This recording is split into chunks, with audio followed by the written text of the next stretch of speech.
ముసలమ్మ ముచ్చట్లు కట్టి పెట్టి పరిశుద్ధ గ్రంథాన్ని చేతబట్టి ముసలమ్మ ముచ్చట్లు కట్టి పెట్టి పరిశుద్ధ గ్రంథాన్ని చేతబట్టి దీక్షతో నడుము కట్టి ఇంటింటి తలుపు తట్టి దీక్షతో నడుము కట్టి ఇంటింటి తలుపు తట్టి యేసయ్య ఊసే చెప్పమా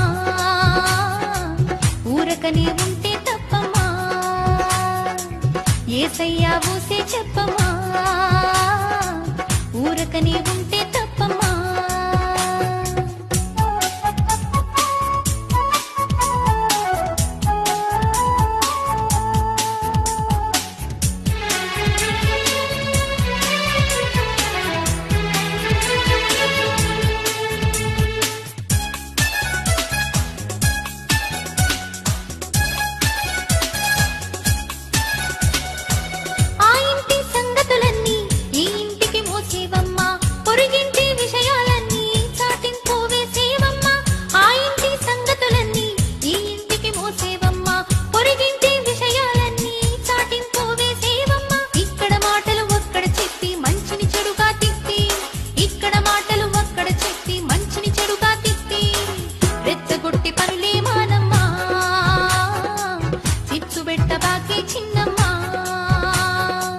రెచ్చగొట్టే పనులే మానమ్మా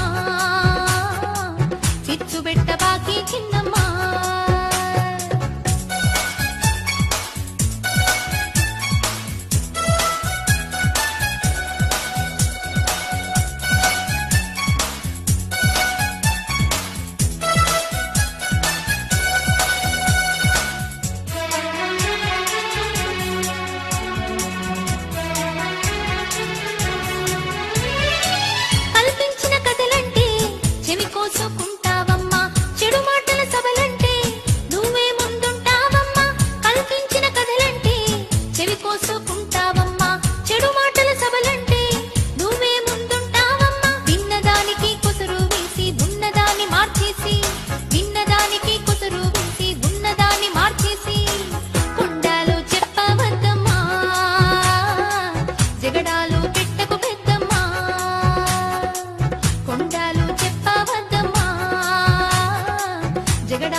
రోమీయులకు రాసిన పత్రిక 3వ అధ్యాయం 13వ వచనం.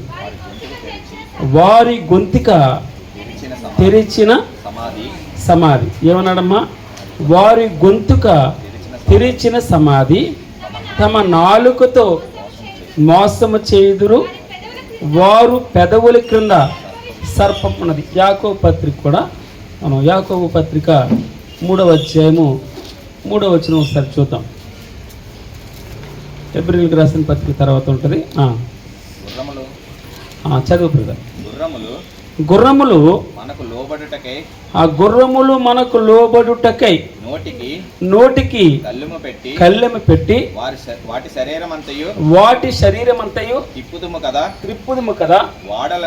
వాడలను కూడా చూడుడి. అవి ఎంతో గొప్పవై పెనుగాలికి కొట్టుకొని పోబడినను వాడ అంటే ఇక్కడ పరిశుద్ధాత్మ దేవుడు మనకు అర్థం కావడానికి ఉదాహరణ చెప్తున్నాడు. మొట్టమొదటి ఏం చెప్పాడు? గుర్రాన్ని చూడండి. గుర్రం ఏం చేస్తుందట? గుర్రానికి లోబడ్డానికి నోటికి ఏం చేస్తారు? కళ్ళెం పెడతారనమాట. ఆ కళ్ళెం కరెక్ట్గా నాలుగు పైన కింద ఉంటుంది. బహుశా నాలుగు కింద పెడతారో పైన పెడతారో తెలియదు, కానీ నోట్లో అయితే ఉంటుంది. ఒక ఇనుప రాడ్ ఉంటుంది, ఈ పక్కన పెట్టి తాడు కడతారు. అయితే గుర్రం పరిగెడుతుంది అనుకోండి, పరిగెట్టాలంటే ఆ గట్టిగా నొక్కుతారు, అంటే దాన్ని పెయిన్ కలిగేటట్టు, అప్పుడు ఆగుతుంది. అలాగే ఇంకొక చోట ఉంటుంది, ముక్కులో కూడా వేస్తారు దూలం. ముక్కు దూలం అంటారు. ఒక జంతువులు ఇవ్వడాలంటే దానికి ఏం చేయాలంటే ముక్కుకి దాన్ని రంధ్రం చేసి తాడు కడతారు. మీరు ఆంబోతులకి ఎప్పుడైనా చూస్తుంటారు. ఎద్దులకి కూడా ముక్కు దూలానికి వేస్తారు. ముక్కు దూలానికి వేస్తే మాట వింటుంది, లేకపోతే దాన్ని మన మాట వినదు. అంత పెద్ద ఎద్దు మాట వినాలంటే ఏం చేయాలి? ముక్కు దూలానికి వేయాలి, లేదా గుర్రానికి కళ్ళి వేయాలి. గుర్రానికి కళ్ళి వేస్తే అప్పుడు ఆ యొక్క రౌతు మాట వింటుంది అనమాట. అలాగే అంత పెద్దవాడ ఏమన్నాడు ఇక్కడ? పెద్దవాడ చదవను బ్రదర్. వాడలు కూడా చూడుడి, అవి ఎంతో గొప్పవై పెనుగాలికి కొట్టుకొని పోబడినను వాడ నడుపు వాని ఉద్దేశము చెప్పిన మిక్కిలి చిన్నదగు చుక్కాని చేత రెప్పబడును అన్నాడు. అంటే చాలా పెద్దవాడ. ఆ వాడ మిక్కిలి తుఫాను వచ్చి కొట్టుకుని వెళ్ళిపోతూ ఉంటున్నా కూడా ఆ వాడ నడిపేటటువంటి డ్రైవర్ ఉద్దేశాన్ని చెప్పిన ఆ వాడని తిప్పుతాడు. ఏ డైరెక్షన్లో వెళ్ళాలో ఆ వాడ నావికుడు ఏం చేస్తూ ఉంటాడు? వాడికి ఏముంటుంది? చుక్కాని ఉంటుంది. చుక్కాని అంటే వెనకాల ఉంటుంది అనమాట. వెనకాల ఉంటే పెద్ద లెంత్ ఏమి ఉండదు, పెద్ద ఏరియా ఉండదు, చిన్నదే ఉంటుంది. అది వెళుతూ ఉన్నప్పుడు ఆ డైరెక్షన్ మార్చడం. తర్వాత లేదా చుక్కాని అంటే ఇంకొక విధంగా ఏమని చెప్పచ్చు, మనం తెర చాప అనొచ్చు, వెనకాల ఉండేది చుక్కాని అవ్వచ్చు. ఈ రెండాటిని బట్టి వాడ ఆ గాలి వీచే డైరెక్షన్ బట్టి దాన్ని ఏమంటారు? తెరచాప వదులుతారు. ఆ డైరెక్షన్ ఇంకా తిప్పాలంటే ఇలా వెనకాల పెట్టుకుని ఇలా చేస్తారు, లేదా డైరెక్షన్స్ ఈ పెద్దవాడు కాబట్టి రొటేట్ చేస్తూ ఉంటారు, వెనకాల దాని డైరెక్షన్ మారిపోతూ ఉంటుంది. అంటే అంత పెద్ద చుక్క, అంత పెద్దవాడ చిన్ని చుక్కాని. ఎంతేమా? చిన్నదే చుక్కాని. అదే పరిశుద్ధాత్ముడు ఎందుకు ఈ రెండు మాటలు చెప్పాడంటే, పెద్ద గుర్రం బలమైనది, కానీ ఆ బలమైన గుర్రం చిన్ని కళ్ళి వేస్తాడు. ఆ నోటికి కళ్ళి వేస్తే, ముక్కు దూలం వేస్తే ఏ విధంగా మాట అంటారో అలాగని అంటూ ఒక అవయవం గురించి పరిశుద్ధాత్మ దేవుడు ఈ రోజున మాట్లాడతాడు. అవయవం ఏంటట? ఏమన్నాడమ్మ ఇక్కడ? అలాగుననే నాలుక కూడా చిన్న అవయవమైనను బహుగా అదిరిపడను. శరీరం పైనుంచి కిందకుంటా. మా ఒకసారి పెద్దలు ఏమనేవారంటే, చాలా ఉంటుంది అమ్మాయి, అంటే ఉదాహరణ చెప్తున్నాను సుమా, చాలా ఉంటుంది అమ్మాయి, ఇతనేమో సన్నగా ఉంటాడు, వాళ్ళిద్దరికి చూడేలా కుదురుతుంది అంటే మా నాన్న అనేవాడు పెద్ద గుమ్మడికాయ చిన్న కత్తిపెట్టుకు లొంగదంటరా అనేవాడు. అర్థమవుతుందన్నమాట. అంటే సామెతగా పెద్ద గుమ్మడికాయ చిన్న కత్తిపేట కట్ చేసేస్తుంది కదా, నువ్వు ఎంత లావుని బట్టి కాదు, తను చిన్ని నాలుక అంటది. చిన్న వాళ్ళు లేడీస్, మా ఇంటి దగ్గర ఒక మహాలక్ష్మి అని ఒక తల్లిగారు ఉండేవాడు. ఆమె వాళ్ళ భర్త చాలా పెద్దకొండేవాడు, 7 అడుగులు ఉండేవాడు, చాలా మాట. ఆమెమో నాకంటే పొట్టుగా ఉండేది, నా మీద పొట్టుగా ఉండేది, ఇంకా సన్నగా ఉండదు. అంటే ఆగిపోయేవాడు, ఎక్కడికి వెళ్ళేవాడు కాదు. అంటే చూసారా, మీకు అర్థమవుతుందమ్మా నేను చెప్పడానికి? చిన్న చుక్కాని ఎంత ఉంది? పెద్దదేం కాదు, నాలుక చిన్నదే, అది మొత్తం శరీరాన్ని కంట్రోల్ చేస్తుంది, అదిరి పడుతుందట. ఏమని వ్రాయబడి ఉందంటే, అలాగుననే నాలుక కూడా చిన్న అవయవమైనను బహుగా అదిరిపడును. ఎంత కొంచెము నిప్పు ఎంత విస్తారమైన అడవిని తగిలి పెడుతుంది. నాలుక అగ్నియే అన్నాడు. ఏమన్నాడమ్మా? నాలుక అగ్నియే. నాలుక మన అవయవములో ఉంచబడిన పాప ప్రపంచమై సర్వ శరీరమునకు మాలిన్యము కలుగు చేయొచ్చు, ప్రకృతి చక్రమునకు చిచ్చి పెడుతుందట. నాలుకే మొత్తం మూల కారణం నాలుకే. ఈ నాలుక దేనికట? పాప ప్రపంచమే. చూడండి, పరిశుద్ధాత్మ ఊరికనే రాయించలేదు. నిన్న ఏం చూసాం మనం? పాపం గురించి చూస్తాం. ఒక వ్యభిచార అనే పాపం గురించి చూస్తాం. ఈరోజు నాలుగు గురించి భగవంతుడు చెప్తున్నాడు. ఈ నాలుగు నుంచే వస్తుంది మొత్తం. మనకి కొలస్సీలకు రాసిన పత్రిక 3వ అధ్యాయం 8 నుంచి 8, 9, 10, 11 చూద్దాం. త్వరగానే ముగించేద్దాం. 8:45 కల్లా మనం కంప్లీట్ చేద్దాం. అయితే ఇక్కడ ఏమంటున్నాడు? ఆ నాలుకట పాప ప్రపంచమే సర్వ శరీరమునకు మాలిన్యం కలుగజేయచ్చు, ప్రకృతి చక్రమునకు చిచ్చిపెట్టు. ఈ నాలుక మామూలు కూరుకోదు. అది ఈ నాలుకని బట్టే కుటుంబాలు కలహాలు. ఎందుకు కుటుంబాలు ఎందుకమ్మా? రాజ్యాలు కుప్పకూలిపోతాయి. ఒక ఆయన ఉన్నాడు. ఆయన పేరేం పేరు? ఇరానా కొరియా, ఉత్తర కొరియా ప్రెసిడెంట్. ఏం పేరు? ఆయన పేరు హకీమ్. ఈయన ఆ నాలుక అదిరిపడుతుంది.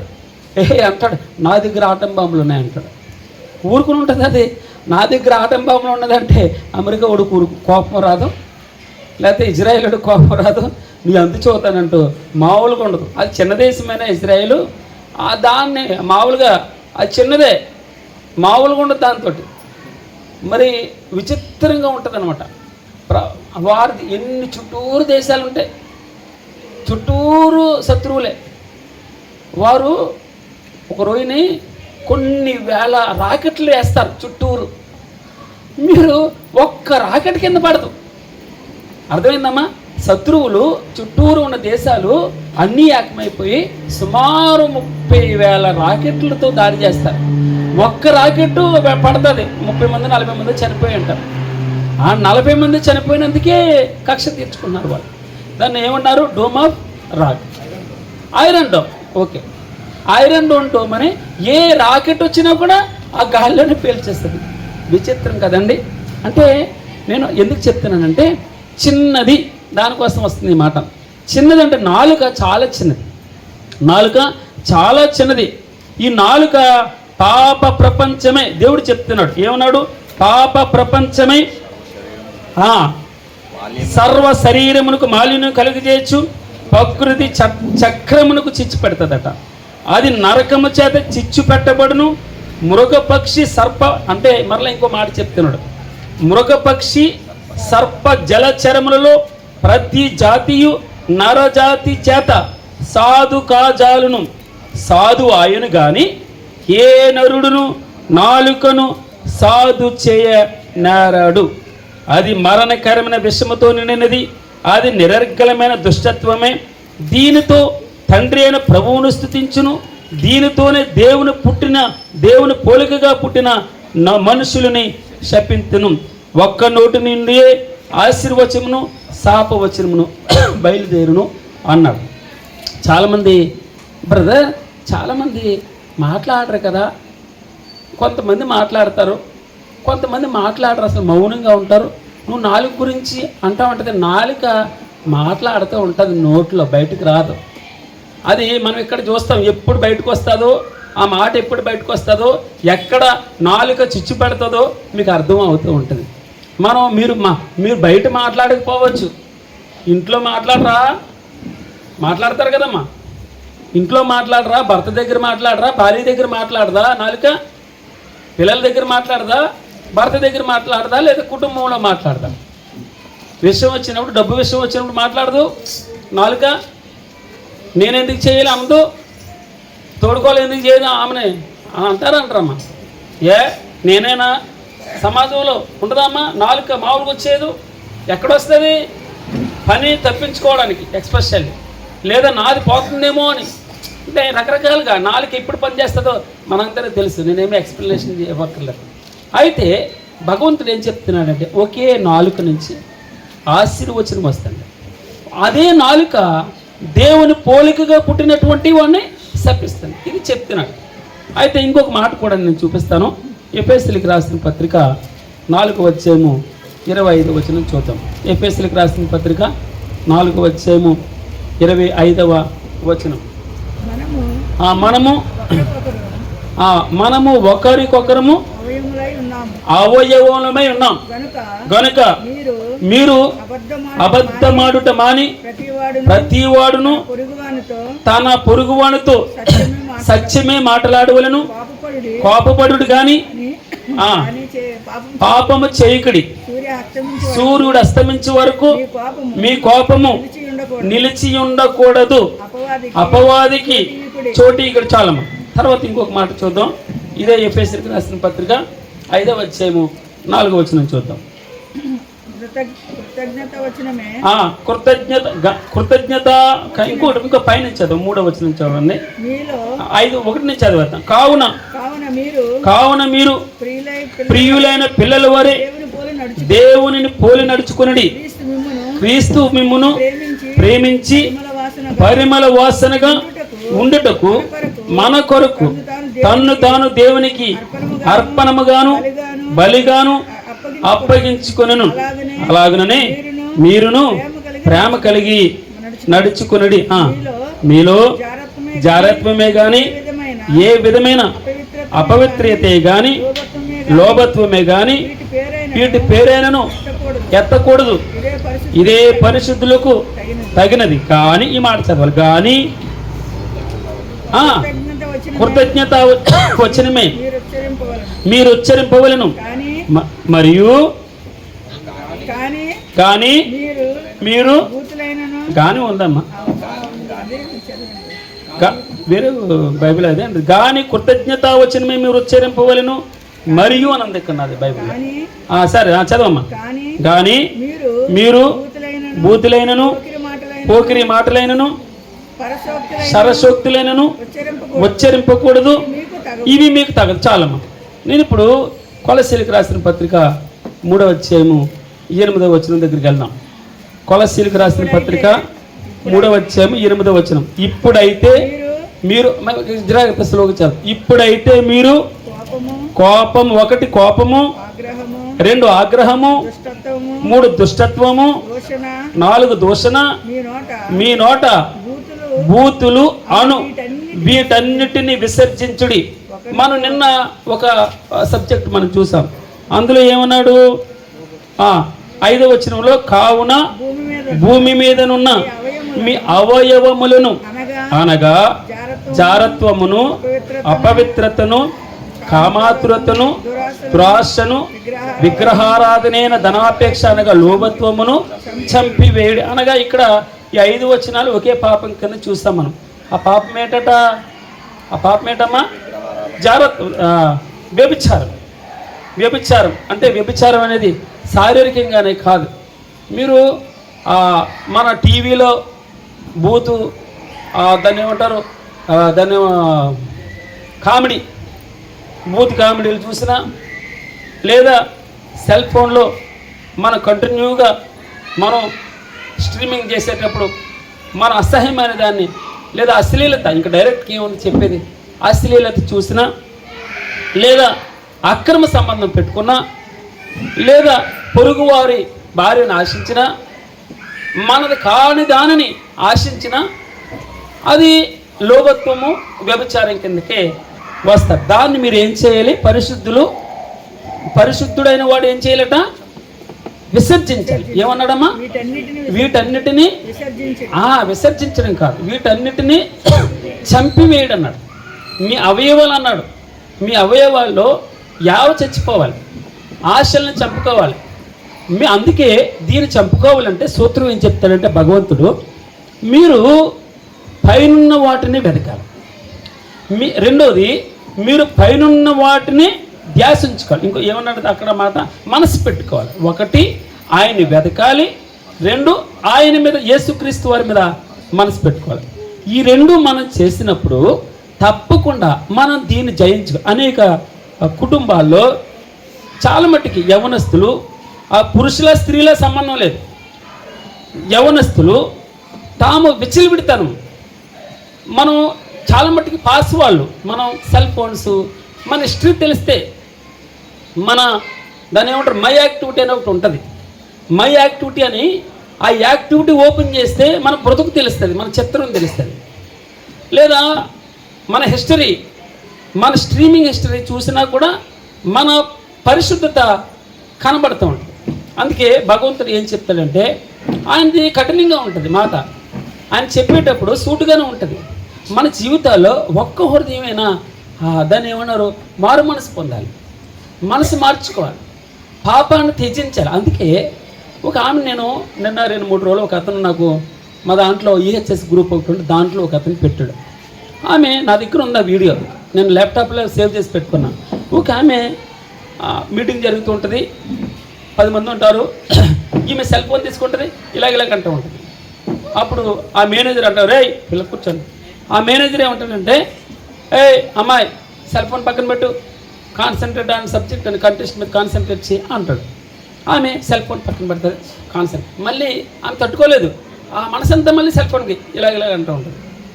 మళ్ళీ చెప్తారు, మళ్ళీ సెకండ్ వార్నింగ్, థర్డ్ వార్నింగ్. ఇంకేం చేస్తారంటే అతను వచ్చి please hand over your phone అని చెప్పేసి తీసేసుకుంటే ఆమె ఎలా ఉంటుంది తెలుసా, పిచ్చెక్కిపోయి నొరకెక్కేస్తూ ఉంటుంది. ఈ పక్కలు బెదిరిపోతారు, బాబు ఇలాగ అయిపోతుంది ఏంటని చెప్పేసి, బాబు సెల్ ఫోన్ ఇచ్చే అంటే సెల్ ఫోన్ ఇస్తే అప్పుడు ఆ నొరక తగ్గడం ఆగుతుంది. అంటే మన జీవితాల్లో మీరు అర్థం చేసుకోండి, ల్యాప్టాప్ ఇంకొకటి ఏంటమ్మా దీన్ని ఏదంటారు ట్యాబ్. బిడ్డలకు కూడా ట్యాబ్స్, సెల్ ఫోన్స్ మీకు విచ్చలవిడితనం ఎక్కడ కంట్రోల్ అని చెప్పండి. ఎక్కడ ఫర్ ఎగ్జాంపుల్ 18+ అంటారు, ఉండదు. ఎక్కడ ఏముండదు. అశ్లీలత చూపించడానికి పాపం విచ్చలవిడితనం అయింది. అందుకే పరిశుద్ధత, మన పరిశుద్ధంగా ఉండాలంటే మన కన్నులను పరిశుద్ధంగా ఉంచుకోవాలి, మన మనసుని పరిశుద్ధంగా ఉంచుకోవాలి. భగవంతుని దగ్గర మన పాపం చేయని వారుగా మన బిడ్డలకి, ఎక్స్పెషల్ యవనస్తులే కాదండి, వివాహమైనటువంటి వారు కూడా, స్త్రీల పురుషుల సంబంధం లేకుండా కొద్దిగా చదువు వచ్చుంటే వారు ఇష్టం వచ్చినట్టు మనం టెక్నాలజీని మిస్యూజ్ చేస్తున్నాం. మిస్యూజ్ చేయడం అంటే పాపం వైపు పరిగెత్తుతున్నాం. మనకి ఏదో మన పరితాపం అంతా ఏదో ఉంది, ఎక్కడో దొరకపుచ్చుకోవాలి. భర్త దగ్గర లేనిది వేరే చోట ఏం దొరుకుతుంది, భార్య దగ్గర లేనిది వేరే చోట ఏం దొరుకుతుంది అంటే పరిశుద్ధాత్మ దేవుడు మనకు కొంచెం ఖండితంగా ఉంటుంది.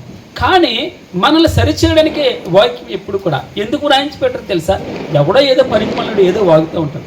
కానీ ఈ రోజున పరిశుద్ధాత్మ దేవుడు నిన్ను నన్ను చక్కగా నిలబెట్టడాడు. ఆయన మహిమలో నేను ప్రవేశించాలంటే పరిశుద్ధతని కాపాడు, నా శరీరాన్ని కాపాడుకోవాలి. ఇది ఆయనది, ఆయన శిరస్సుగా ఉన్నాడు. ఆయన శరీరం మీద మనకు హక్కు లేదు. నువ్వు మునుపు చాలు, జరిగిన కాలమే చాలు అన్నాడు. ఏమన్నాడు, జరిగిన కాలమే చాలు, నువ్వు చేసిన ఎదవ పనులన్నీ చాలు, ఇంకా ఆగిపోయి అని చెప్పేసి పరిశుద్ధాత్మ దేవుడు హెచ్చరిస్తాడు. అందుకే ఈ రోజున మనం చూస్తాం, మీరు వీటిని చంపివేయండి, మీ మనసులో ఉన్న యావని చంపేయండి. దేని గురించి ఆశిస్తారు? అందుకే భగవంతుడు నీ దగ్గరగా రాలేకపోతున్నాను. వాక్యం నీ నోట్లో ఉండట్లేదు, ప్రార్థన అంటే ఆసక్తి ఉండట్లేదు, ఆరాధన అంటే ఇష్టం ఉండట్లేదు, బళ్ళంటే ఏదో మొహమాటం కూడా పక్కోలేదు. నేను నెహమ్యా గారు చెప్పినట్టు పక్కోలేదు అనుకుంటారని, వారేదో అనుకుంటారని చెప్పేసి ఈమెదో తప్పు చేస్తుంది, వీడేదో తప్పు చేస్తారని ఇతరు లేదు అనుకుంటారని బలవంతంగా మనం తీసుకున్నామేమో, లేదా అశ్రద్ధ చేస్తానేమో. దేవుని సన్నిధి అంటే ఎందుకు అశ్రద్ధ వస్తుంది, ఎందుకు ఆసక్తి ఉండట్లేదు, ఎందుకు అయ్యో ఆయన సన్నిధిలో కనబడాలి, ఆయన సన్నిధిలో నేను కనిపెట్టుకుని ఉండాలి, ఆయన కొరకు ఆయన్ని అయ్యోన్నాడు. మనం ఆయన పైన ఉన్న వాటి మీదే మీ మనసు పెట్టుకోవాలి, పైన వాటిని మీరు వెతకాలి. ఈ 2 సూత్రాలు ఎప్పుడు వస్తాయి తెలుసా, పాపమును వ్యభిచారాన్ని త్యజించినప్పుడు. ఏమన్నా డైరెక్ట్గా మీరు వీటిని చంపేయాలి, మీ అవయవాలను చంపేయాలి. ఏమంటవి రే పిల్లలు అలా చేపడుతురా, మీ అవయవాలను చంపివేయుడి అన్నాడు. అవయవాలను అంటే కోరికలను చంపాడు, యావని చంపాడు. పరిశుద్ధాత్మ దేవుడు దుఃఖపరిచేవన్నీ చంపేసుకోవాలి. అందుకే ఎలా ఉండాలి, అవును ముసలోళ్ళు కదా అలాగే ఉండాలి. భగవంతుడు ఆ యొక్క సృష్టి రహస్యము, సృష్టి కార్యము తప్పకుండా అది వివాహ సంబంధం అదొకటే. వివాహం కాకముందు జాగ్రత్తగా ఉండాలి, వివాహం కాకముందు పరిశుద్ధంగా మన కన్యకులుగా యవనస్తులైనా పురుషులైనా స్త్రీలైనా మనం ఎప్పుడు భగవంతునికి ఆయనకి లెక్క చెప్పాలి. మనుషులు మనం చూడకపోవచ్చు, మనం లేదా ఇతరులు మనం గమనించకపోవచ్చు, మనం చేసేటటువంటి మాటలు. అందుకే ఇక్కడ మన క్రియలే మన ఆ యొక్క ప్రవర్తనే. అంతకుముందు మనకు ఎవరు చెప్పేవారు కాదు. ఒకానొక టైంలో మనకు చెప్పకే మనం పాడైపోయినటువంటి స్థితి. వాక్యాన్ని సరిగా వాక్యం అద్భుతం గురించో ఆశ్చర్యకార్యాల గురించో రోగం బాగుపడే దాని గురించి మనకు చెప్తారు. కానీ మన రోగం ఎప్పుడు బాగుపడుతుంది, మన ఆరోగ్యం ఎప్పుడు వస్తుంది, మన ఇల్లు ఎప్పుడు సంతోషంగా ఉంటుందో తెలుసా? పాపము అనగా ఈ అవయవాల్ని చంపి వేసుకున్నప్పుడు. మిగిలిన ఒక్కసారి ఆయన చెప్పిన మాట, ఆయన ఎవరు కేసీఆర్ చక్కని వాక్యం చెప్పారు. ఆయన్ని ప్రేమించడం అంటే ఏంటి, ఆయనకి ఇష్టంగా ఆయన సంతోషపెట్టడం అంటే ఏంటి తెలుసా? ఆయనకి చెడుతనాన్ని విసర్జించడం, చెడుతనం అసహించుకోవడమే ఆయన ప్రేమించడం. ఆయన మాట వినడం ఆయన ప్రేమించడం కదండి. ఏమన్నాడు? ఆయన మాట వినడం, ఆయన మాటకి లోబడ్డం. ఇదిగో ఎవరు నన్ను ప్రేమిస్తున్నారు అంటే ఎవరైతే ఆయన ఆజ్ఞలను కైకొంటారో వారే ప్రేమిస్తారు. ఎవరు నా తల్లి, ఎవరు నా తండ్రి, ఎవరు నా సహోదరుడు అంటాడు యేసుక్రీస్తు వారు. ఈయన ఎవరైతే నా మాట వింటారో, నా మాట చెప్పున, ఈయన ఆ మాటలు విని ఆ మాటలు చెప్పున ఎవడైతే ప్రవర్తిస్తాడో వాడే బండి మీద కట్టుకుంటాడు. వాడే నా తల్లి, ఆమె నా తల్లి, అతనే నా సహోదరుడు, నా చెల్లి, నా అన్నయ్య. అంటే ఉదాహరణకు చెప్తున్నాను. మనం ఆయన మాట విన్నప్పుడే, ఇంకేమీ లేదు. కండిషన్స్ అంతా సింపుల్గా ఉంటుంది దేవుడి దగ్గర. పెద్ద మనకి అర్థం అవ్వాల్సిన అవసరం కూడా లేదు. తర్వాత ఇంకేమన్నాడమ్మ ఇక్కడ, మీరు భూమి మీద ఉన్న మీ అవయవములను అనగా జారత్వమును, అపవిత్రతను, కామాతురతను, దురాశను, విగ్రహారాధన, ధనాపేక్ష అనే లోభత్వాన్ని మీరు చంపిపోయాడు. సరే మంచి. తర్వాత ఈ రోజున అక్కడ వ్యభిచారం గురించి చెప్పాడు. ఈ రోజున 8వ వచనంలో ఇప్పుడైతే ఏమన్నాడమ్మా? ఇప్పుడైతే మీరు కోపము. 2 కోపం అంటే ఏంటి? చాలా మట్టుకి బయటికి కనపడదు కోపం, మనసులో ఉంటుంది. అది ఆగ్రహం అంటే ఏంటి? బద్దలై బయటికి వచ్చేది ఆగ్రహం అంటారు. కోపం అంటే మామూలుగానే ఉంటారు మన పక్కనే, కానీ కోపం ఉంటుంది. ఆ కోపం ఎక్కడి నుంచి వస్తుంది? ఈర్ష్య ద్వారా రావచ్చు, అసూయ ద్వారా రావచ్చు, లేదా మనకంటే పెరిగిపోతున్నాడు, మనకంటే ఎక్కువైపోతున్నాడు అని రావచ్చు, లేదా రకరకాలుగా ఎలాగైనా కోపం రావచ్చు. నీ యొక్క ఇష్టాన్ని నెరవేర్చినప్పుడు నీకు ఇలా ఫర్ ఎగ్జాంపుల్ నేను కూడా ఒక్కొక్కసారి పేరు పెట్టి పిలిస్తే కోపం వస్తుంది. ఎందుకు కోపం వస్తుంది? నేనే దొరికానా అనుకుని అంతే, మీరేనా అంతే. ఎవరన్నా ఫర్ ఎగ్జాంపుల్ ఎవరన్నా లేచి అమ్మ అలా చేస్తామంటే మరుసటి నుంచి చర్చికే అందరితే అమ్మ రేపటి చర్చికి వెళ్ళడానికి వెళ్ళలేదు అన్నని ఇలా తిట్టాడు అంటది. నా డాడీ వెళ్ళడానికి వెళ్ళలేదు రేపటి నుంచి అంటాడా? అర్థమవుతుందా? అంటే మనం కోపం ఎందుకు వస్తుందంటే ఒకటి అర్థం చేసుకోండి, మనకు తగ్గింపు లేనప్పుడు కోపం వస్తుంది. First point. 2 ఆగ్రహం, దాచుకోలేనంతగా బద్దలైపోడు. దాన్ని ఏమంటారు? పర్వతం ఎప్పుడు బద్దలైపోతుంది తెలుసా? ఆ అగ్నిపర్వతం లావా ఉంటుంది లోపల, తట్టుకోలేనంత ప్రెజర్ వచ్చినప్పుడు బద్దలేసిపోద్ది అనమాట. అందుకే కోపపడుడి కానీ పాపం చేయొద్దు అన్నాడు. తర్వాత ఇంకొకటి ఏముంటుందంటే కోపపడుడి, 2 ఆగ్రహము, తర్వాత దుష్టత్వం అంటే ఏంటి? అసూయతో కూడుకున్నటువంటి దుష్టత్వము, తర్వాత దూషణ, మీ నోట బూతులు ఆను వీటన్నిటిని విసర్జించుడి, ఒకనితో ఒకడు అబద్ధమాడకుడి అన్నాడు. తర్వాత ఇవన్నీ కూడా ఒకటే. కోపమన్నా, ఆగ్రహం, దుష్టత్వం, దూషణ, మీ నోట బూతులు అనేది కోపమే. ఇదంతా కూడా 5 పాపాలు ఉన్నాయి ఇక్కడ. ఎన్ని పాపాలు ఉన్నాయమ్మా? 5 పాపాలు ఉన్నాయి. 1 కోపము.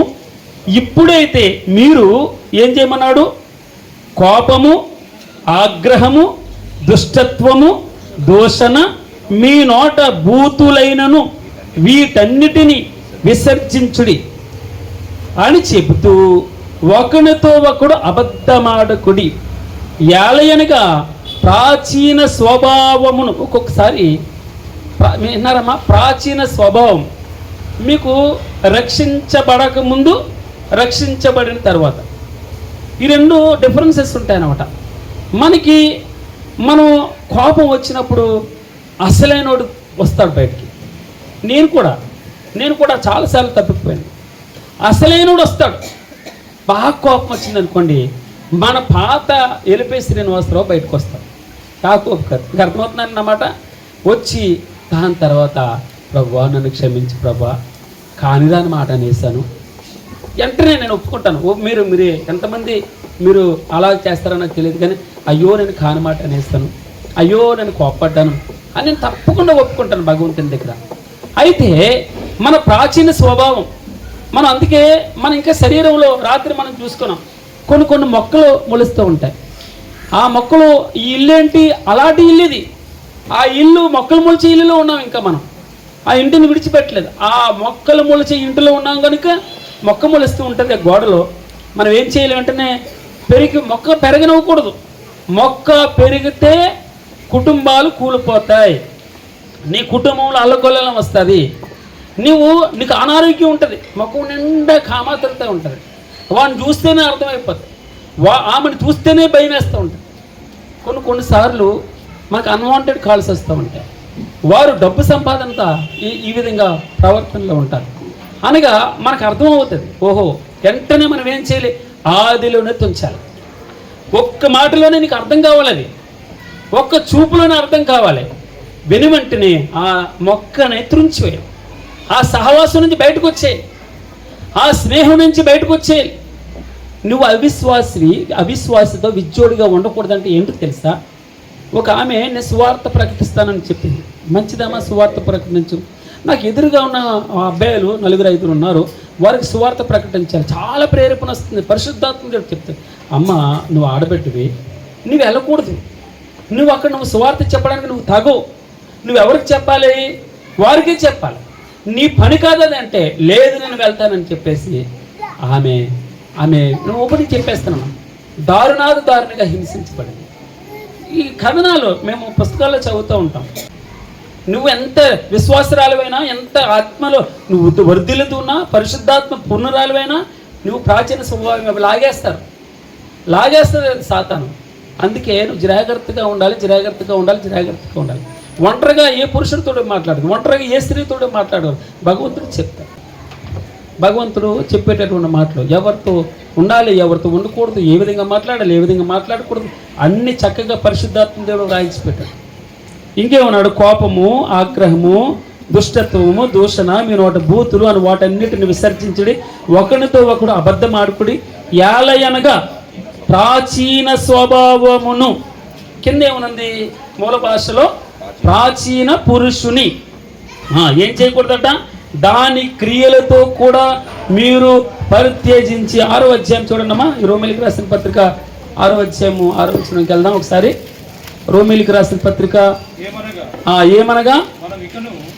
ఏమనగా మనమికను పాపమునకు దాసులము కాకుండానట్లు, పాప శరీరము నిరర్ధకమగునట్లు మన ప్రాచీన స్వభావము ఆయనతో కూడా సిలువ వేయబడినని ఎరుగుదము. మన ప్రాచీన స్వభావం,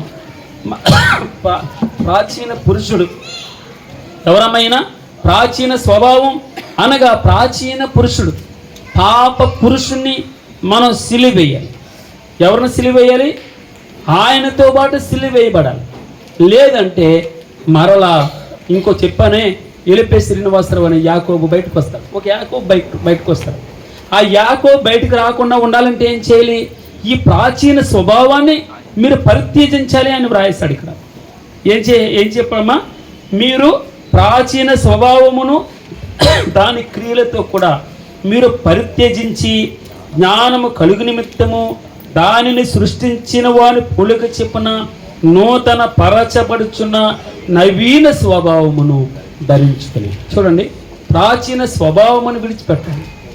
2 నవీన స్వభావం మనకు రావాలి. అన్నిట్లో మనం బేరీజు వేసుకోవాలి, ఏది మంచి ఏది చెడు. పరిశుద్ధాత్మ దేవుడా, మనం భగవంతుని దగ్గర మేలు ఏంటో తెలుసమ్మా? భగవంతుని దగ్గర బాగా నేర్చుకున్నది ఏంటంటే ఆత్మలో వర్ధిల్లడం, ఆత్మీయంగా వర్ధిల్లుట అంటే పరిశుద్ధాత్మ దేవుడి దగ్గర ప్రభువా నాకు సరి అయిన జ్ఞానం నాకు అర్థమయ్యేటట్టు చెయ్యి. ఈ అన్నిటిని జయించాలంటే సూత్రం ఒకటే, ప్రభువా నిన్ను జాగ్రత్తగా మీ కొరకు. చూడండి 2వ అధ్యాయంలో, మీ కొరకును లవోదీకే వారి కొరకును శరీర రీతిగా నా ముఖము చూడని వారందరి కొరకును నేను ఎంతగా పోరాడుచున్నానో మీరు తెలుసుకొనగోరుచున్నాను. వారు ప్రేమయందు అదుకబడి సంపూర్ణ గ్రహింపు యొక్క సకలైశ్వర్యము కలిగిన వారే దేవుని మర్మమయున్న క్రీస్తును స్పష్టముగా తెలుసుకున్న వారే తమ హృదయములలో ఆదరణ పొందవలనని వారందరి కొరకు పోరాడుచున్నాను. ఏమన్నాడు ఒక మాట? మీరు క్రీస్తును, దేవుని మర్మమయున్న క్రీస్తు. స్తోత్రం ప్రభు. అర్థమవుతుందమ్మా మాట? నేనేమన్నా వేరే లాంగ్వేజ్లో ఏం చెప్పట్లేదు కదా. దేవుని మర్మమయున్న క్రీస్తును మీరు స్పష్టంగా అర్థం చేసుకోవాలి. మీకు ఆయన సరిగా అర్థమైతే స్పష్టంగా దేవుని మర్మమైన క్రీస్తుని సరిగా అర్థం చేసుకుని ఆయనను గూర్చిన జ్ఞానం సంపాదించుకుంటే ఎలా ఉంటావు, నా జీవితంలో ఏం చేస్తావు, నన్ను ఎలా ఉద్ధరించడానికి వచ్చావు, ఏ విధమైన కార్యం నాలో చేస్తావు, నాకు బాగా అర్థం కావాలి. మీరు అర్థమైనప్పుడు మనం క్షయమైనటువంటి వైపు ఎక్కువ మనం ఆసక్తి చూపాము. అందుకే మీరు ఈ భూ సంబంధమైన వాటి మీద మనసు పెట్టుకొనకడి అన్నాడు భగవంతుడు. మన భూ సంబంధమైన వాటి మీద మనకి అన్ని దాన్ని ఒక చోట వ్రాయబడి ఉంటుంది. మనకి ఆయన అడుగు వాటన్నిటికంటేను చూడండి, ఎవరైనా చూస్తే మనం అడుగు అన్నిటికంటేను ఊహించి వాటన్నిటికంటేను ఆయన ఇవ్వడానికి సమర్థుడు. మనం అడగక్కర్లేదు. మనం చేయవలసిన పని ఏంటంటే, ప్రభువా నిన్ను గూర్చిన జ్ఞానం, అందుకే ఆయనను గూర్చిన జ్ఞానం మనం కలిగి ఉంటే, యేసుక్రీస్తు వారి మీద మనసు పెట్టుకుంటే, ఆయనను వెతుకుతూ ఉంటే సర్వ సంపదలు ఏమనుందమ్మా కింద మనం చదువుతాం కదా, బుద్ధి జ్ఞానముల సర్వ సంపదలు ఆయన యందే గుప్తములై ఉన్నాయి. అబ్బా ఎంత దాచబడిన ధనం! అర్థమైందా ప్రసంగయ్య గారు? ఏముంది? దాచబడిన ధనం. ఎవరు క్రికెట్ ఆడాడు మామూలుగా లేదు, అసలు ఒక బాలు వదలలేదు. ప్రసంగ్ గారు, నెహమ్య గారు, యాకోబ్ గారు చేయలేకట్లేదు ఇది. మరి అదే రాజుతో కూడా అన్నాను, పొద్దునే తెలుస్తుంది ఆ ఉలుపుల పదాలు. అర్థమైందమ్మా? దేవుని నామానికి మహిమ కలిగి. శరీరం కదా, ఈ మధ్య కొంచెం చేతులు కాళ్ళు ఆడాలి, లేకపోతే మన రక్త ప్రసరణ సరిగా జరగదు. మంచిది ఆట, శరీరానికి కూడా ఎక్సర్సైజ్ మంచిది. God bless you. దేవుడు నిన్ను దీవించింది కాక. ఏమన్నాడమ్మా? ఇదిగో నేను బుద్ధి జ్ఞానముల సర్వ సంపదలు ఆయన యందే గుప్తములై ఉన్నాయి. తీసారమ్మా? ఎవరైనా రిఫరెన్స్ తీసారా? చదవను. మనలో ఏది రిఫరెన్స్ చెప్పమ్మా? 3:20 ఏదమ్మా? ఎఫెసీయులకు రాసిన పత్రిక 3:20.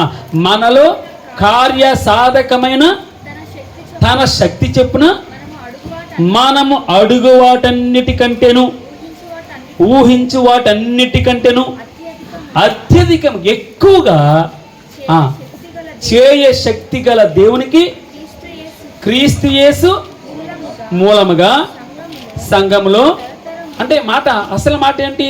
మనం అడుగు వాటన్నిటికంటేను ఊహించు వాటన్నిటికంటేను అత్యధికంగా ఇచ్చే దేవుడైన. ఇంకా అంతకంటే నేనేం చెప్పక్కర్లేదు. మనం అడుగు వాటన్నిటికంటేను ఊహించు వాటన్నిటికంటేను మన అంచనా ఏంటంటే చిన్నదాని మీదే ఉంటుంది. ఉదయం మనం ఒక మాట చూస్తాం, ఆయన ఆలస్యం చేస్తున్నాడు.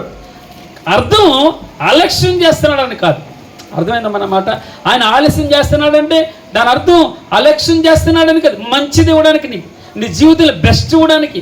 ఈరోజు ఈరోజు శ్రమ పడుతున్నాం, ఈరోజు మోకాలు, ఈరోజు ఉపవాసాలు, ఈరోజు కన్నీటి ప్రార్థనలు, ఈరోజు పేదరికం, అయినా కూడా నిన్ను అలక్ష్యం చేయడాయన. ఆలస్యం అవ్వచ్చు, నువ్వు అడిగేవి కొద్ది రోజులు అవ్వచ్చు, కానీ మంచి ఇవ్వడానికి, బెస్ట్ ఇవ్వడానికి. అర్థమైందమ్మా? బెస్ట్ ఇవ్వడానికి మనం అనుకుంటాం, ప్రభువా ఎంత గొప్ప దేవుడు తండ్రి. నిజంగా మీరు ఆయన స్తుతిస్తాం. ఎంతోమంది ఆడబిడ్డలు వారు వివాహాల కొరకు ఎదురు చూస్తున్నారు. మీకు ఆలస్యం అవుతుందని దాని అర్థం ఏంటి తెలుసా? మిమ్మల్ని అలక్ష్యం చేయలేదని, మీకు బెస్ట్ ఇవ్వడానికి. అందరికంటే మనుషులు పైన ఆలోచన చేస్తారు. భగవంతుడు ఆయన మన పిల్లలు, మనం తండ్రి నన్ను ఇలాగే ఎలా వదిలేస్తావు, నువ్వు నన్ను అలాగే చూడు, నా కుటుంబంలో ఎందుకు ఈ కార్యం జరగదు అని తప్పకుండా మనం ఈ రోజున చేయవలసిన 2 పనులు చెప్తున్నాడు. మనం పాపమును త్యజించాలి అన్నాడు. ఏమన్నాడమ్మా? మీరు ఈ అవయవాలను చంపేయాలి. రెండవ మాట, ఇదిగో మీరు కోపాన్ని, ఆగ్రహాన్ని, దుష్టత్వమును, దూషణ, మీ నోట బూతులు అని వీటన్నిటిని విసర్జించాలి. ప్రాచీన స్వభావాన్ని విడిచిపెట్టాలి. ప్రాచీన పురుషుని చంపేయాలి. దాని అర్థం అది. మనం ఆయనతో పాటు మనం ఒక మాట ఒప్పుకున్నాం ఆయన దగ్గర, ప్రభువా నన్ను క్షమించు, నేను పాపిని అన్నాం అంతే. అయ్యా నాకు పశ్చాత్తాపం కలుగుతుంది, నేను చేసిన తప్పని అర్థమవుతుంది. అయ్యా నేను నా కనులు అపవిత్రమైపోయింది, అపవిత్రమైనవి, నా శరీరం అపవిత్రమైన నా అవయవాలను తండ్రి, ఇది నీ అవయవాలు ప్రభువా, నేను సరిగా ఉపయోగించలేదు, పరిశుద్ధంగా అపవిత్రం చేసుకున్నాను తండ్రి, నన్ను క్షమించు అని చిన్ని మాట అన్నాం మనం. ఆయన తన ప్రియ కుమారుడు తన్ను ఏమన్నాడమ్మా, తన్ను ఎందరు అంగీకరించుతారో అనగా ఆయన కుమారుని యందు విశ్వాసం ఉంచిన వాళ్ళందరికీ ఆయన కుమారులు అవ్వడానికి ఆయన అధికారం ఇచ్చారంట. ఆయన కుమారులు ఎప్పుడేమైనా తెలుసామా, మన పాపాన్ని ఒప్పుకున్నప్పుడు. అందుకే మనం ఇప్పుడు ఈ అధ్యాయంలో మనం చూస్తాం కదా, ఆయన మనలను అంధకార సంబంధమైన అధికారంలో నుండి విసర్జించి తాను ప్రేమించిన తన కుమారుని యొక్క రాజ్య నివాసులుగా చేశాడట. ఆ కుమారుని యందు మనకి విమోచనం అనగా పాప క్షమాపణ కలుగుతుందని వ్రాయబడింది. దేవుడు వ్రాతరూపకమైన ఆజ్ఞల వలన మన మృతులై ఉన్నాం, మనం చచ్చిపోయిన స్థితిలో ఉండగా వ్రాతరూపకమైన ఆజ్ఞల వలన మన మీదుగా రుణంగా ఉంది, మనకు విరోధంగా ఉంది. ఆ పత్రాన్ని ఆయన మేకులతో సిలువ కొట్టి దాని మీద చేవురాతని తుడిచివేసి మనకు అడ్డం లేకుండా దాన్ని నెత్తివేసి మన అపరాధములన్నిటిని క్షమించి ఆయనతో కూడా మిమ్మును జీవింపజేసెను. ఆయన ప్రధానులను అధికారులను నిరాయుధులుగా చేసి ఏం చేస్తున్నాడమ్మా, సిలువ చేత జయోత్సాహంతో వారిని పట్టి తెచ్చి బాహాటముగా వేడుకకు కనుపరిచిన దేవునామమునకు మహిమ కలుగును కాక. ప్రాచీన స్వభావాన్ని, ప్రాచీన పురుషుని చంపేయాలి. దేని చంపేయాలి? ప్రాచీన స్వభావాన్ని చంపేయాలి. ఒక ఆనకట్ట మీరు ఇంకొక మాట చెప్తాను, మన ఇంట్లో నా కొడుకులైనా ఎవరైనా సరే నాకు నా సెల్ ఫోన్కి పాస్వర్డ్ ఉండదు, నా భార్య నా సెల్ ఫోన్కి పాస్వర్డ్ ఉండదు, మా పేటీఎం అయినా నా పిల్లలకు తెలుసు, అన్నీ తెలుసు. అంటే నేనేం చెప్తున్నానంటే దాపరకం లేని జీవితం ఉండాలి. మన కుటుంబాల్లో సెల్ ఫోన్స్ ఎస్పెషల్లీ మన ఎలక్ట్రానిక్స్ ఐటమ్స్కి పాస్వర్డ్స్ పెట్టుకోకూడదు. బిడ్డల పాస్వర్డ్ తల్లిదండ్రులకు తెలియాలి, అది పరిశుద్ధత. ఓపెన్కి చెప్పేస్తాను. ఏమైనా అనుకోండి, చిన్నపిల్లలైనా పెద్దలైనా ఇంకొకరైనా మన సెల్ ఫోన్కి పాస్వర్డ్ నువ్వు చెప్పట్లేదంటే ఏదో దాస్తున్నామని. అందుకే పిల్లలు తల్లిదండ్రులకి మీ పాస్వర్డ్ ఇవ్వగలగాలి. అదే మీలో పరిశుద్ధత. మీరు ఎదుగుతున్నారని చెప్పడానికి కారణం ఏంటంటే ఓపెన్గా ఏమున్నది నాలో అది లెక్క. అర్థమవుతుందమ్మా? మనం భగవంతుని దగ్గర మనం బట్టబేలే అయిపోవడం. ఏముంది నాలో ప్రభువా, నా పాపాలన్నిటినీ క్షమించావు, నా మీద రుణంగా, నా మీద విరోధంగా ఉన్నటువంటి ప్రతి పాపాన్ని సిలువు కొట్ట. ఏం చేస్తాడమ్మా? సిలువుకు మేకులతో కొట్టి దాన్నట విజయోత్సాహంతో పట్టి తెచ్చి ఊరేగిస్తున్నాడు నన్ను. మన జీవితాలు పగిలిపోయినటువంటి జీవితాలు, నలిగిపోయినటువంటి జీవితాలు మీకు తెలుసా అండి?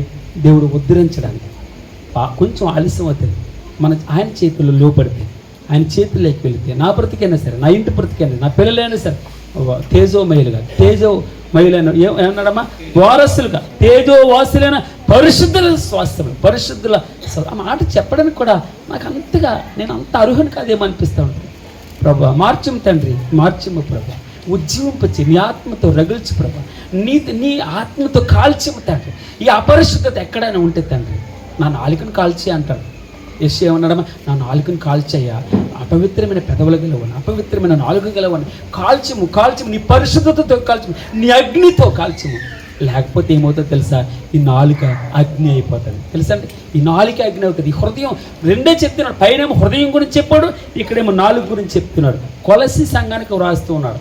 లవోదీక సంఘం కూడా ఈ పత్రికను తీసుకెళ్ళి చదివించుకోండి. వారికి రాసినటువంటి పత్రిక అమ్మగారు అడిగారు పురుతుట, లవోదీక రాసిన పత్రిక కూడా చెప్తారయ్యా అన్న. చెప్తానమ్మా, పరిశుద్ధాత్మ దేవుని కొరకు ప్రార్థన చేయండి. నేను చెప్తాను, ఎలాగైనా చెప్తాను, నేను సేకరిస్తాను, ఆ డాటా నేను తీసుకుంటాను.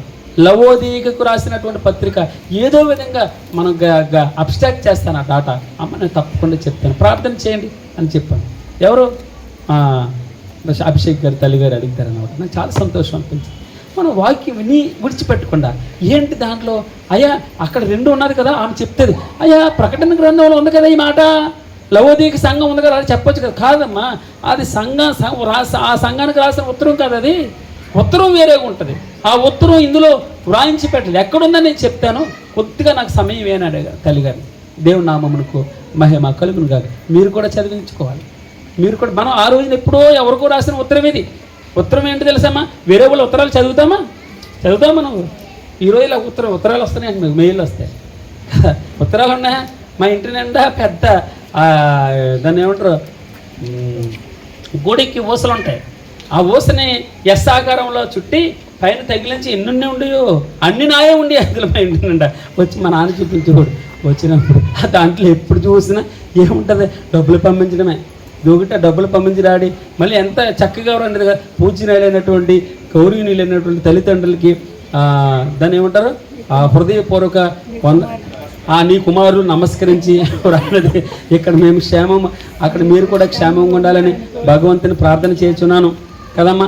అయితే అంతా అయిపోయిన తర్వాత అసలు విషయంలోకి వస్తాడు. డాడీ ఇదిగో ఎగ్జామ్ దగ్గరికి వస్తుంది, ఫీజు కట్టాలి, తర్వాత నేను ఆ రూమ్ రెంట్ కట్టాలి, తర్వాత బియ్యం కూడా అయిపోయి సుమారు ఒక 75 రూపాయలు అవుతాయి. మాకు అంతే 75 రూపాయలు అవుతాయి, అది 175 ఇంతే ఉండి అంతే అనుకోండి. వచ్చితే ఈ అమ్మో కోసం చూస్తూ ఉండేవాళ్ళం. ఇప్పుడు డాడీ డబ్బులు కావాలంటే ఎంత, మా అర్జున్ రావు గారు ఫోన్పే చేస్తాడు. ఇట్లా అర్థమవుతుందమ్మా? టక్మని వెళ్ళిపోతుంది కీర్తి దగ్గరికి. వస్తుందమ్మా, నువ్వే పంపిస్తావు, తిరిగి నువ్వే పంపిస్తావా, ఆ డాడీ పంపిస్తాడా, డబ్బులు ఇస్తాం అంటే ఎంత ఫాస్ట్ అయిపోయిందో చూడండి. ఆ రోజుల్లో ఎమ్మో రావాలి, ఎమ్మో వచ్చిన తర్వాత అందిందో లేదో అని చెప్పి ఎకనాలజ్మెంట్ వెళ్ళాలి ఇంటికి. ఎప్పుడన్నా వస్తుందా బ్రదర్? మనకి ఈ జనరేషన్స్ కూడా తెలియదు, మన జనరేషన్ తెలుసు. ఎమ్మో వస్తే ఆ పోస్ట్ మ్యాన్ గురించి వస్తావు నువ్వు, ఎక్కడున్నాడు పోస్ట్ మ్యాన్, అయ్యగారు మాకు ఏమైనా ఎమ్మో వచ్చింది అయ్యాలా పోస్ట్ మ్యాన్ గారిని అని అడుగుతూ ఉండేవాళ్ళం. నిన్నే కదా పంపించింది, ఎప్పుడు వచ్చేద్దా, మళ్ళీ అక్కడి నుంచి రావాలి, వీళ్ళు రిసీవ్ చేసుకోవాలి, తీసుకురావాలి. 7 రోజులు 6 రోజుల ప్రాసెస్ ఉండేది. దేవుని నామమునకు మహిమ కలుగును గాక. మనం మన జీవితాల్లో ఆ రోజున ఎప్పుడో రాసినటువంటి ఉత్తరం ఈ రోజున మనం ఉజ్జీవింపు చేస్తాను, మనల్ని సరి చేస్తాను.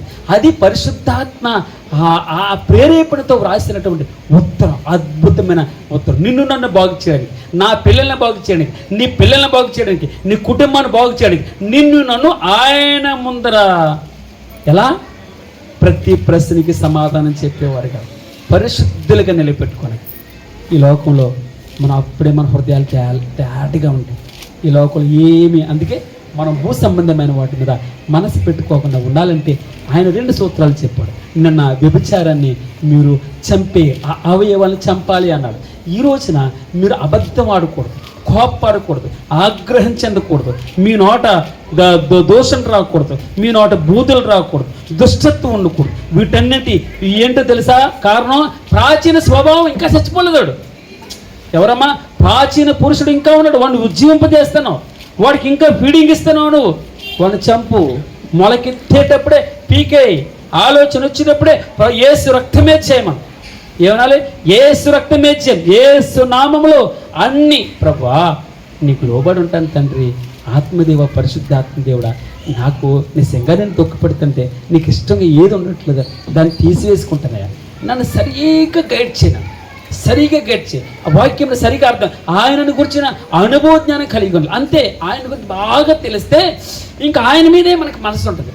ఆయన రుచి చూడాలి. దాని అర్థం ఏంటంటే రుచి చూడమంటాడు భగవంతుడు. ఆయన రుచి చూస్తే మిగిలినన్నిటి మీద చచ్చిపోదు. దేని మీదకి మనం మనసుకి వెళ్ళాం? ప్రభా ఏమంటాం? ఆకాశమందు నువ్వు తప్ప నాకు ఎవరున్నారు? ఎవరు అనగలం?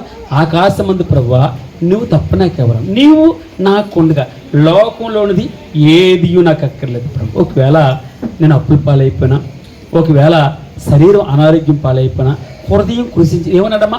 హృదయం కృషించిన, శరీరం కృషించిన, నిత్యము నీవు నాకు ఆశ్రయదుర్గంగా ఉంటావు ప్రభా. నువ్వు నా స్వాస్థ్య భాగం, నువ్వు నా పానీయ భాగం తండ్రి, నీవే నా భాగమును కాపాడుచున్నావు ప్రభా. అందుకే మన మనసు, ఈ మనసు ఎప్పుడు వస్తుంది తెలుసా? ఆయన్ని మనం గట్టిగా ఆయన వెతుకుతున్నప్పుడు, మనం మనసంతా ఆయన మీద మనసు పెట్టినప్పుడు. లేదంటే మనం పైన టెంపరీగా లోపలికి వాక్యాన్ని లోపలికి చొచ్చుకుపోనకుండా దాన్ని ఏమంటారు, కాటన్ పెట్టుకుంటున్నామా, హృదయంలో ఏమన్నా అడ్డం పెట్టేస్తున్నామా, లోపలికంటే స్వీకరించట్లేదా? ఆత్మ దేవుడు వాక్యాన్ని వచ్చిన మన దగ్గరకు రావడం కారణం ఏంటి తెలుసా? ఇలాంటి సందర్భాల్లో ఇలాంటి వాక్యాలు ఎందుకు వస్తాయి తెలుసా? నీ మీద ఆయనకి ఇష్టం, అర్థమైంది? నువ్వంటే ఇష్టం, నిన్ను చక్కగా నిలబెట్టాలని, నిన్ను బాగు చేయాలని, నిన్ను ఉద్ధరించాలని, నీ కుటుంబాన్ని ఉద్ధరించాలని, నీ పట్ల ఆయనకున్న ప్రేమ ఆయనలా మార్చుకోవాలని, ఆయన జ్ఞానం కలిగి ఉండాలని, జ్ఞాన సంపదలు సర్వమైన యేసుతో నీవు ఉండాలని, యేసులో ఉండాలని, యేసు ముందర వెనక అంతా ఆవరించాలని, యేసుమయం. ఇంకో విధంగా చెప్పాలంటే ఏమయం? యేసుమయం, క్రీస్తుమయం, దేవుని మర్మమైన క్రీస్తును సరిగా అర్థం చేసుకోవాలని, భగవంతుడు ప్రాచీన స్వభావాన్ని విసర్జించాలని, నవీన స్వభావాన్ని ఆయన ధరించుకుని ఇట్టి వారిలో ఏమన్నాడు? 11వ వచనం ముగిస్తున్నాను. ఇట్టి వారిలో గ్రీసు దేశస్థుడని యూదుడని భేదం లేదు, సున్నతి పొందుటయని సున్నతి పొందక పోవటి అని భేదం లేదు, పరదేశి అని సిధియుడని దాసుడని స్వతంత్రుడని లేదు, కానీ క్రీస్తే సర్వమును అందరిలో ఉన్నవాడునే అన్నాడు. మనం చెప్తామమ్మా, ఈ మాట చెప్పేసి ప్రార్థన చేద్దాం. ఏమనుంది ఇక్కడ? క్రీస్తే సర్వమును, అందరూ చదవదాం. క్రీస్తే సర్వమును అందరిలో ఉన్నవాడునై ఉన్నాడు.